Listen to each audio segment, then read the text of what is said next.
I never met Buckminster Fuller, or Bucky as he preferred to be called, in person, although I did know many people who did. But of all the possible humans in the universe, Bucky has influenced my life more than any other.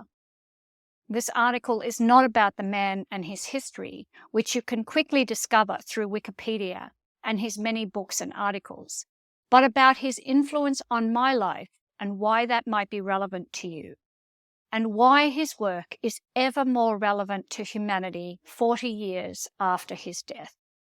Hello, this is Christine McDougall, and this is Sunday Syntropy for January 28, 2024. The title, Unlocking the Secrets of Richard Buckminster Fuller, A Personal Journey. Thank you for listening. I am infinitely curious. The quest for truth, understanding, meaning, and sense-making drives most of my actions. When, at age 26, I first heard space has shape, the tetrahedron is the minimal system in universe. There are 12 degrees of freedom. Unity is plural, at minimum 2. 1 plus 1 can equal thousands. This is the principle of synergy. Multiplication by division. To keep conquered, keep divided. Nature has a coordinate system. You can either make money or make sense. Precession. Every action has a precessional effect at 90 degrees. The principle of ephemeralization, doing more with less, also known in our world as dematerializing. My immediate impulse was to understand what the hell these statements mean and dive deep into their understanding to get a sense of the world, my place in it, and the arc of the universe in its unfolding. In my question to what purpose was I born, or on those dark occasions when I have been lost in the metaphorical forest, what is my value and purpose today, I can refer back to Bucky and his, and my, profound belief that the orchestrating intelligence of the universe is to have 100% of humanity succeed without ecological offense or the disadvantage of anyone. If fellow humans followed natural design science, the world could work for everyone.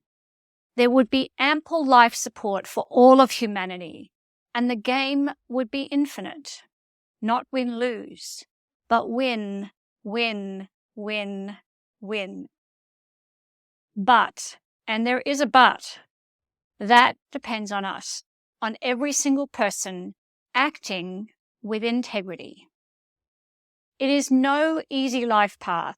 Since I was introduced to Bucky at a Money and News seminar in Sydney in 1986, and then an immersive 7 days of his work in Kona, Hawaii in the early 1990s, I have chosen to be both a dedicated student and apprentice of his work. There are days I curse my decision. Friggin' hard path. Much easier is it to drink the Kool-Aid, to take the blue pill. I am referencing here the red and blue pill from the Matrix movie trilogy. But I'm an endurance athlete, someone who is attracted to the edge, by the fringe, by the think different, and here's to the wild ones, an explorer, adventurer, a scout, always seeking the frontier, that curiosity of mine. So back to acting with integrity. But what is integrity? And why is this integral to all of Bucky's work? Integrity, to hold its shape, wholeness, to be whole, complete. I first gained a deeper understanding of integrity by building a tetrahedron from jelly babies or gummy bears and toothpicks. We do this exercise in the Syntropic Masterclass. As soon as you add the fourth dimension, it holds its shape. It has integrity. Wow, says I, in a neo-Keanu Reeves way. It is the minimal viable system in universe because it has an inside and an outside. It is nature's building block. I get it. Not the cube or the square as taught in school, but the triangle and tetrahedron. Tumbling down the truth-excavating rabbit hole I go. How much of what we have been taught is true? What beliefs have we swallowed without rigorous inquiry? Is there such a thing as a straight line? And if not, what does this mean? Is there a coordinate system of nature? And if space does indeed have shape, what does this mean to how we design systems? My work with Bucky set me on a path to challenge all of my beliefs, all the models I had been taught, to build my own models, to argue with them. It has set me on a path to understanding what it means to act with integrity, to hold my shape, to bring my whole self forward, the shadow and the light, that my feisty self is as essential to me as the joyous child. In studying Bucky's geometry is the study of relationships, I learned to speak systems fluently, to have an embodied spatial relationship with universe, to sense relational dynamics, to know relational integrity, to understand how to build human relational integrity. I wrote a piece about this. The link is in the show notes. If I have a superpower, it might be human relational design, how to create teams where we are better together using ecologies of synergy. Currently, I am seeking to learn a fuller integration of Bucky's, since complementarity is essential to the success of eternally regenerative universe.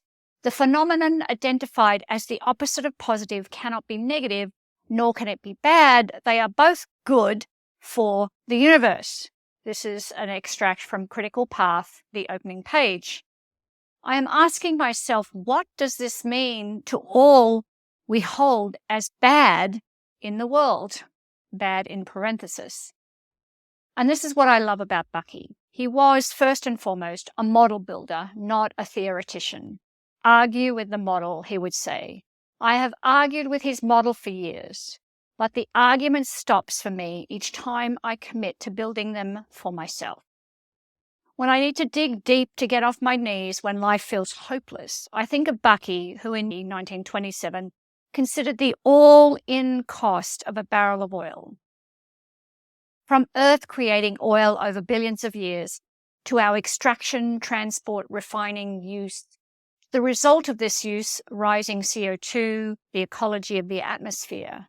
By considering the all-in cost, back when we had only started extracting black gold, Bucky determined no one on Earth at the time could afford to pay for a single barrel.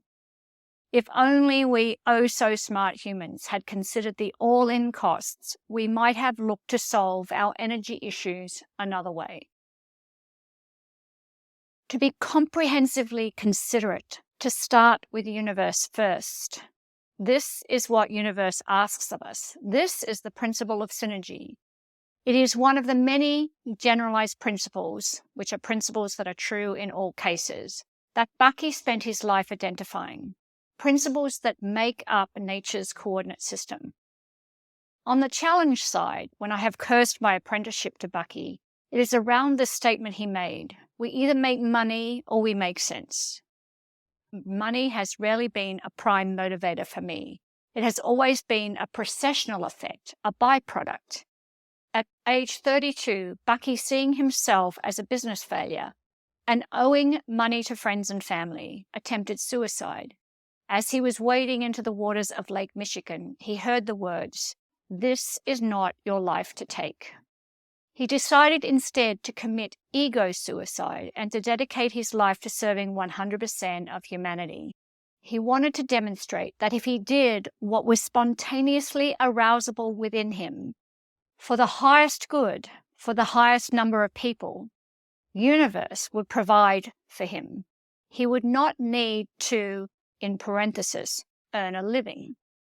This he called an experiment, guinea pig B be for Bucky, which he documented so thoroughly that you can access the most comprehensive chronophile of human life before social media to this day at Stanford University.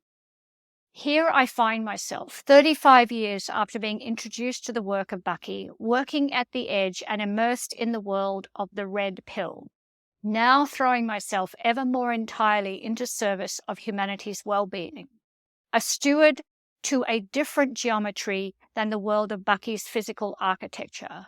My architecture is human relational geometry. How to assemble humans in relationships to create a song in their synergy. My 35-year apprenticeship now moving to stage 2 of the journey to mastery, the journeyman, journeywoman. My playgrounds are organizations, enterprises, teams, community groups, NGOs, and partnerships. People who come together around a central purpose to co-create moonshot-type projects and to do so in coherence and synergy. This includes the complex geometry of a steward leader. Any individual trying to navigate their way towards a more beautiful world they know is possible, consciously exploring how they are in relationship to their business, their partners, their family, their life, themselves, other creatures, nature, earth, the whole. The invisible dimension of my work is often missed by those who only have eyes to see, in parenthesis, reality. They miss that space has shape. In their haste to build physical models, they step over, time and again, the invisible form, the trans-contextual space. The in-between is where the gorgeousness of relationship and culture live. The energetic dynamic of people, place, time, space, intention, beauty, love. To ignore this, the field of the relationship, the health and vitality of the relational space, often comes at a significant cost, with consequences ill-considered. Yet, in the end, we reach the truth, the one Rumi wrote of. Out beyond the ideas of wrongdoing and right-doing, there is a field. I'll meet you there. What matters the most as death looks us in the eye has an infinite intangibility, a resounding defiance to measurement, to being seen with the human eye. Love, truth, beauty, the connection between people you love, between you and beauty, between you and your whole lived truth. But integrity is the essence. In an invisible world, there are no visible aesthetics. In an invisible world, the only aesthetic is integrity. This is a quote from Bucky. This is the call of beautiful business and syntropic enterprises. Uncommon, rarely heeded, seeking the frontier of your complete becoming, committed to integrity. Yes to the red pill. Like any great master, Bucky has been a rigorous, uncompromising disciplinarian to me. I have broken down, wept, begged to stop, cried out for an easier path. But to do so would violate my essential self, my pattern integrity. I've come too far, the price is too high. There can only be onwards. There can only ever be integrity to myself and to my entire engagement with the universe. And in the second act of my life, the one I find myself in now as I revisit this article 8 years after it was first written, to learn to bring more fun and delight, no matter what the conditions, into my path, as Bucky did. We have serious work to do. Let's have fun doing it. This article was first published in 2016. I love answering your questions. So if you have any questions for this episode or previous episodes, please visit syntropic.world/podcast and click the orange button. Hi, Steve from Melbourne here. And my question is... Hi, this is Robin from warm and sunny Tanzania. My question is... Good morning. This is Michael Frebe from Germany. My question is... Hi, this is Colleen in the Netherlands. My question is... Hi, this is Cindy from beautiful Cambridge. Hello, I am Paul Epping from the Netherlands. And my question for the podcast. Bonjour, my name is Dorothy from Brussels, Belgium. Hi, my name is Ivan from Cali, Colombia, but I'm living in Bali right now. So my question is... Hi, I'm Rochelle Armstrong from Northeast Victoria, Australia. My question is... Hiya, this is Lorraine in Montreal, Canada, and my question is... And that completes my question. And that completes my question.